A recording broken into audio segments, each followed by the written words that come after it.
Aye live aya tapoter, aya tapoter, aya tapoter. Aya tapoter, ouais. Jarako, oui. Piment, Wolosoko, oui. Oui, oui, d'accord. Aya tapoter, aya tapoter. Ouais, alors, 365, je pense que c'est un bon projet. De toute façon, nous des fois, live, nous des fois, ça, ni warti qu'on savait pas de force, mais kata hectare, quel hectare flashant. Mais ni signé, ni, il sait kata, négociation que, kata, fin, yoro, kata, à louer, ni à louer, 3 ans, 5 ans, 10 ans, ben, départ, trika, fin, na, il sait qu'au barake. Bon, est-ce qu'il y a eu femme? Bon, idée de projet, ouais, mon bé, non? K'a fɔ ko idée de projet, ko c'est quelque chose qui est très intéressant, ko il bɛ se k'o bila sen kan. C'est-à-dire que live in kɔnɔna la, n tɛ mina idée de projet fɛn fɛn mun fɔ aw ye, n tɛna fɛn inventer dɛ, a bɛ yen, mais hakililajigin de don. O ye kelen ye. Mais ni i b'a kɛ, i k'a kɛ k'a différencier ni tɔw ta ye, ni tɔw ta kana kɛ kelen ye quoi. Idée de projet minnu don, j'invente rien, c'est déjà sur place. Mais et de bika idée de projet, et de b'a valoriser, et de b'a dilan ka ɲɛ, ka fɛn wɛrɛw fara kan, fɛn minnu ni a bɛ fɔ ma tubabukan na ko valeur ajoutée pour que a ka se ka ɲɛ i bolo. Bon, o idée de projet fɛnɛ ni o ye k'a fɔ fɛn MoneyGram. Bon, bɔ bɛ MoneyGram ko dɔn, agence de monnaie MoneyGram. Il bɛ se k'i ka agence de MoneyGram i bɛ se k'a créer, i y'a faamu. Mɔgɔw bɛ fɛn la, mɔgɔw bɛ wari bila ka bɔ Europe ka na, mɔgɔw bɛ wari bila Europe ka taa. Ne yɛrɛ bɛ mɔgɔ dɔn, ne n'a ye baro kɛ yan. A yɛrɛ ka kuma ko ko cɛ, agence de monnaie ko ale kelen k'a sigi. C'est-à-dire que ale nafolo sɔrɔ a la yɛrɛ de, parce que ale tun bɛ sarala baara la yan, sarala baara tun tɛ ka foyi ɲɛ ale ye quoi. Mais MoneyGram ko, agence de monnaie, ale y'a yan ani yanfɛla fɛ, cɛ a ye nafolo yɛrɛ de bugɔ. Bon, hali bi, ni dun y'a jati minɛ, oui, application bɛ yen nɔ, mais hali bi, a tɛ k'a fɔ besoin bɛ yen nɔ mɔgɔw la, k'a fɔ agence place bɛ yen. N sɔnnen don a ma bi, Orange Money bɛ transaction caman kɛ, mais i bɛ yɔrɔ caman jati minɛ, je pense que a yɔrɔ dɔw bɛ yen nɔ, mɔgɔ bɛ se ka baara kɛ a la. Fɛn ko a saturelen don, n bɛ se k'a fɔ oui, a bɛ se ka kɛ CGL ko a saturelen don. Tiɲɛ bi i fɛ, a bɛ se ka saturer. Mais gari i bɛ fɛn dɔ de jati minɛ, n'i y'a mɛn ka nin idée de projet fɔ, ça veut pas dire que k'a fɔ ko Orange Money ni gansan fɛn Orange Money gansan i b'o sigi o. Mais i b'o de sigi ka service wɛrɛw k'a kɛrɛfɛ. C'est-à-dire que i b'o sigi ka fɛn wɛrɛw k'a kɛrɛfɛ. Parce que ni mɔgɔw nana sisan, wari t'a la i fɛ yen, ani wari bila la i fɛ yen, u mago bɛ kɛ service wɛrɛ minnu na, olu b'o sɔrɔ. Gari, ne ko k'a saturelen don, foyi ma saturé. C'est-à-dire que adamaden quoi, fɛnw bɛ réinventer de. Parce que sun na, ne bɛ k'a fɔ, mɔgɔ dɔw b'a mɛn, mɔgɔ dɔw bɛ se k'a fɔ ko ko tiɲɛ na, ko ouais, ko ne tun ma pensé nin na koyi. Mais ni ne y'a sigi sisan,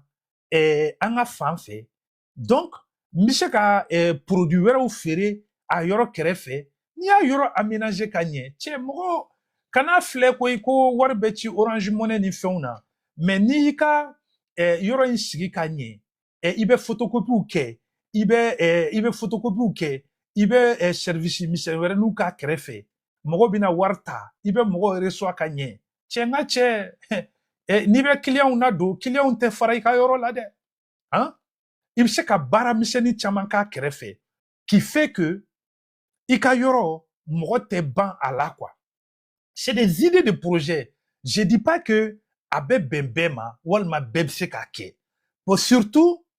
an k'a kɛ sisan, ne kelen k'a fɔ, nin mun filɛ nin, n'a sɔrɔ e bɛ bitigi bɛ e bolo, e ka bitigi sisan, i bɛ ka téléphone feere. Donc, i bɛ se ka nin idée de projet fara i ka bitigi feere ta kan. Déjà, ni mɔgɔ bɛ taa wari retiré le i fɛ yen nɔ, ben peut-être don natɔ wari retiré li fɛ yen. Cɛ n ka ne yɛrɛ ka fɛn téléphone yɛrɛ chargeur tiɲɛnen don. Chargeur kelen di yan dɛ. Est-ce qu'il y a ye? Don nalen, ne yɛrɛ ka kɔku tiɲɛnen don. Est-ce que nin kɔku ɲɔgɔnna b'i fɛ yen nɔ? I m'a ye?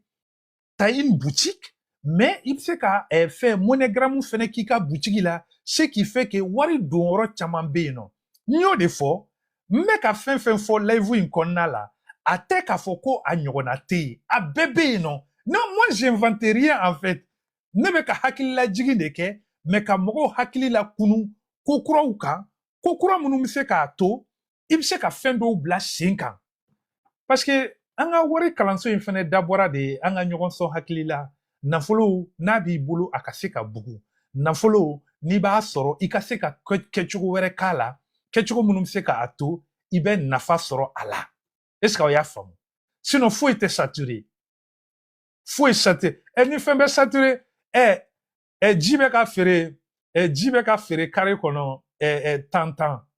i bɛ taa yɔrɔ dɔ la 20 o ji kelen i bɛ taa restaurant na u b'a feere i ma 100 i bɛ taa hôtel ba dɔ la u b'o ji kelen feere i ma 200 a bɛɛ tɛ ji kelen yan tiɲɛ wa nkalon a bɛɛ tɛ ji kelen mais o ji kelen o b'i ka fiɲɛ kɔnɔ dɛ a b'i fɛ yen fu donc foyi tɛ saturé l'homme n'i ye hadamaden i b'i ka intelligence de la travailler k'a fɔ produit min filɛ nin ye n bɛna valeur ajoutée de fara a kan n bɛna idée wɛrɛ de fara a kan pour que a idée in a ka se ka nafa valeur dɔ lase mɔgɔw ma u ka se ka nafolo don a la sinon an ka jɛ ji kelen ji bɛ bɔ kɔlɔn kɔnɔ dɛ i bɛ ji min mais n bɛ segin o kuma kelen kan i bɛ taa hôtel dɔ la k'i bɛ sigi ka dumuni kɛ u b'a f'i ɲɛna ko ji bouteille ye ko 200 don dɛ e dun b'a dɔn i ni ala cɛ o ji bouteille kelen o n'a étiquette n'i taara butiginin na n tɛ ji bouteille dɔn butiginin na mais fɛn don a tɛ tɛmɛ 40 50 kan c'est ça en fait est-ce qu'il y a faamu donc ça c'est idée de projet là i bɛ se ka o fara i ka baarakɛfɛnw kan bon o idée de projet n y'o o fɔ n tɛna se k'a fɔ ko n bɛ n da maga a wariko ni a fɛnw na parce que les prix varient selon les endroits ani i bɛ fɛ k'i ka yɔrɔ labɛn cogoya min na ani fɛn mais n bɛ ka kuma idée de projet fɛn fɛn kan a b'a bila a kun na a idée de projet c'est entre 1 million et 5 millions entre 1 million et 5 millions a idée de projet i bɛ se k'a bila sen kan ni o wari hakɛyaw ye parce que n'an fɛnɛ bɛ fɛn fɔ an k'a fɔ hakɛya ka k'a la a hakɛya kɛli a ka to aw fɛnɛ ka se ka aw projeteli kɔrɔ ka se ka aw miiri bon ni nafolo hakɛ bɛ n bolo an ye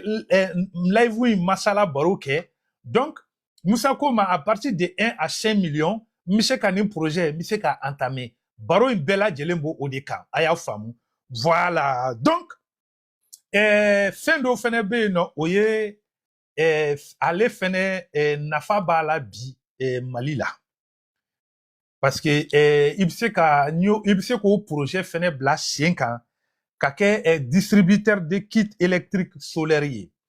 distributeur de kit électrique solaire o bɛ kuma panneau solaire kan bɛɛ b'a dɔn k'a fɔ ko kurantigɛ ka ca bi bɛɛ b'a dɔn bi k'a fɔ ko fɛn kuranw tɛ sɔrɔ bon malgré mɔgɔw bɛ na n'a ye mais n'i ye kit solaire ye n'i ye a baara kɛ k'a bila sen kan parce que a baara kɛli ka bila sen kan i b'a kiti feere i bɛ taa installation kɛ i b'a kiti feere i bɛ taa installation kɛ donc nin bɛɛ ye fɛn ye n'a sɔrɔla i sigilen bɛ Mali la i yɛrɛ bɛ se k'o projet bila sen kan walima n'a sɔrɔla i ka mɔgɔ bɛ yen nɔ k'a fɔ ko denmisɛnnin kun kɛnɛw don aw bɛ se ka projet kɛ kiti ɲumanw bɛ san fɛn Chine i b'i ka commandes kɛ Chine ka bɔ ka na et puis ka projet bila sen kan bi a bɛ marché même exemple ta sisan n'a sɔrɔla sisan an ka e sigilen bɛ Faransi yan e ka i dɔnbagaw ni teriw e k'olu caman démarcher k'a fɔ bon courant t'u fɛ yen walima courant tɛ mɔgɔ fɛ yen an k'o kuma fɔ k'o jɛya courant tɛ mɔgɔ fɛ yen bɛɛ lajɛlen de bɛ kiti sigi sisan e bɛ yan i bɛ fɛ k'o projet bila sen kan donc i bɛ i teriw ani dɔnbagaw i b'u démarcher k'a f'u ɲɛna ok bon ne bɛ nin de bɛ ne bolo sisan ni entreprise bɛ n bolo n bɛ kiti sigi mɔgɔw fɛ yen nɔ donc n'a ka di an ka taa kiti ni fɛnw sigi donc a prix ye nin ye komi an bɛ Faransi yan walima an bɛ Italie an bɛ Espagne i bɛ se ka voilà hali a kiti i bɛ se ka wari i bɛ se k'a sara chaque mois walima i bɛ se k'a sara chaque 2 mois kiti bɛ sigi nin prix la ani fɛn donc déjà i ma ye i b'o projet bila sen kan Le projet fait que e yɛrɛ b'i ka clientèle démarcher, i bɛ denmisɛnninw bila a baara la.